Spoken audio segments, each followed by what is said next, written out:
How many of you have ever seen this document? It's the Declaration of Independence. This is an amazing document. So we've seen a Christian worldview isn't appreciated when it comes to morality.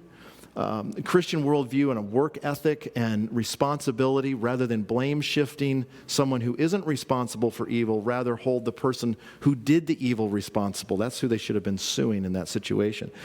And I want to talk about government for just a second. The Declaration of Independence, and I want you to track with me. So this is going to be like a quick history lesson, but I want you to catch this with me. There's a theological premise to government and those who are governed. Declaration of Independence, you find these words. We hold these truths to be self-evident. In other words, you don't have to be a rocket scientist to figure this out. That all men are created equal. Where do you find that concept in the world? The only place you find that, you will not find it in other religions of the world. You will not find it in the tribalism of Asia, Africa, North America, or anywhere else. The only place you're going to find that concept is in the Scriptures. We saw that when we began our study in Genesis. That we're created in the image of God, both male and female, in His image. It goes on from there. That we are endowed by our, next word, Creator. Notice, created equal, and from the Creator comes these unalienable rights. Life, liberty, and the pursuit of happiness. Let's talk about these three words really quick. Life.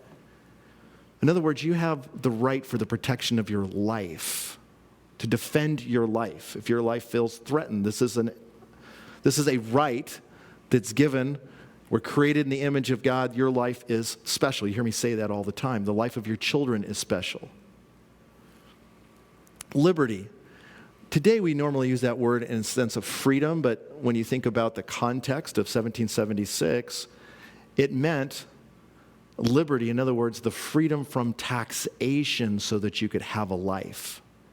There was this really nice guy. He has a great last name, Patrick Henry. And he said, give me liberty or give me death. What was he talking about in liberty in that context? He was talking about the freedom from the burden of taxation because we can tax people to death so that they can't survive. That's what they found in Europe. That's why they came to America. Now the King of England is doing that in the Americas. And that's why the Declaration of Independence. So life, liberty, and the pursuit of happiness. In other words, you can make better decisions for your personal happiness than the government telling you what to do for your personal happiness. It goes on from there.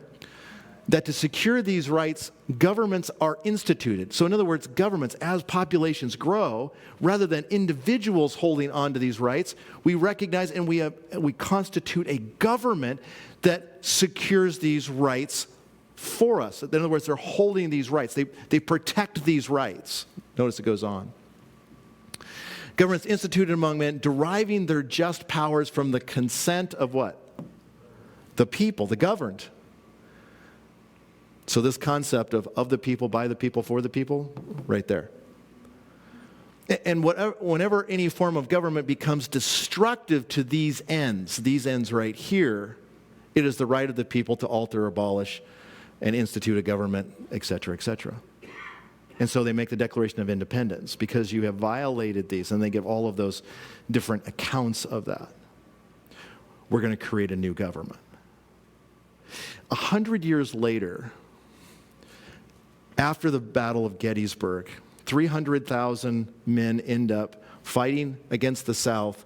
Why? Because all men are created equal. At the end of Gettysburg, at the end of the battle there, Abraham Lincoln comes and he gives a speech, 247 of the most powerful words written in history that are extra-biblical. It starts like this. 7 years ago, our fathers brought forth on this continent a new nation conceived in liberty. Now he's using it more like we tend to use the word liberty there 100 years later. And dedicated to the proposition. Proposition means a truth statement. That all men are created equal. So we didn't evolve, we're created by God, etc.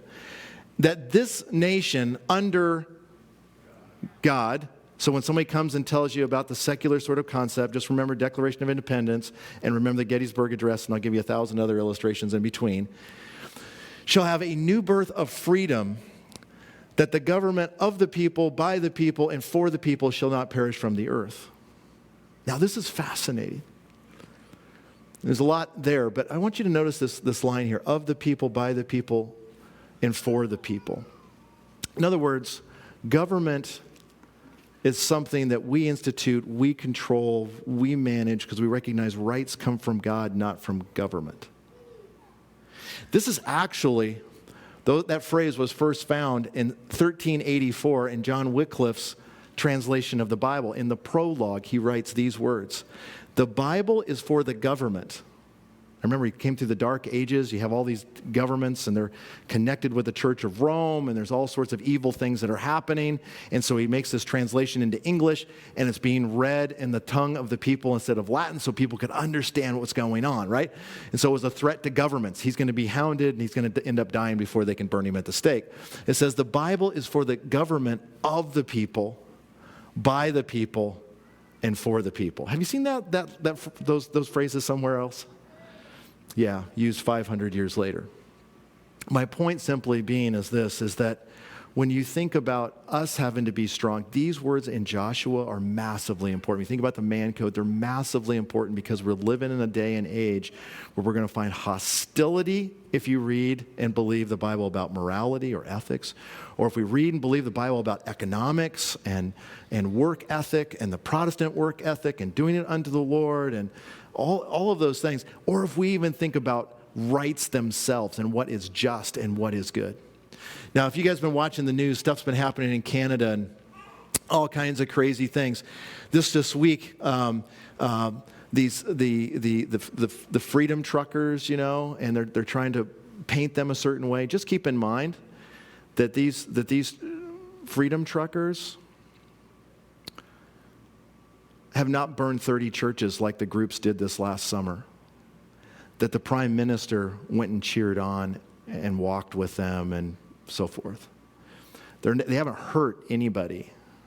In fact, a week ago, this brother right here, Gregory Moore, made a video. He was part of this crowd a week ago, and he says some pretty amazing things. This guy actually gets it. Gets the Judeo-Christian worldview that we're created by God, that we're made in His image, that governments don't give us rights, that rights come from God, and governments, their job is to protect that, and when they don't, they're not functioning as they should. Freedom matters. Freedom is a gift from God. Listen to this guy. It's 2 minutes long. Listen carefully to what he says. I was born in Detroit, and I live here I live in Windsor, Ontario, so I'm a dual citizen. I have both citizenships, American and Canadian. I was fired from my job for 22 years. I have since regained employment, but I will not take the forced vaccination, so the government is treating us like second-class citizens. My kids are thrown off the track teams, off of all of the debate teams, off of any extracurricular activities at school. My kids are scholars. They're not only scholars, but they're also in this program called IB program. So they're very highly intelligent, and the government is treating them like they treated my mother, who went to the very last segregated school in all of Ontario. It closed in 1965. So history is repeating itself. We see these Jim Crow laws coming up again. We see separate but equal laws coming up again. And the government is saying now that it's okay to segregate. And this is all after last summer, all these police officers, including Justin Trudeau and Doug Ford, lifted their hands high in the air and supported Black Lives Matter, who is a real terrorist group. I've seen nothing here but peace.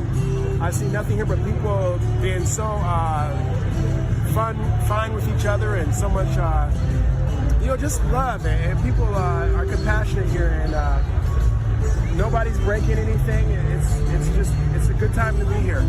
We are living in a very historical moment, and we will not stop until we get our freedom back, because our freedom is given to us from God. It's not given to us from our government. So these mandates have to all be dropped, and we have to be free again.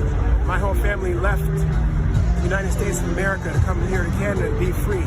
My mother's grandmother was a slave.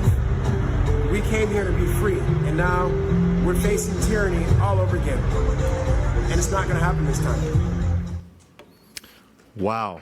Yeah, you should clap for Gregory Moore. If that guy was here, I'd hug him right now and give him a kiss on the cheek. Anyways, the guy said so much. And with that in mind, I want you to look with me in Joshua. Turn there with me in your Bibles, Joshua chapter 7.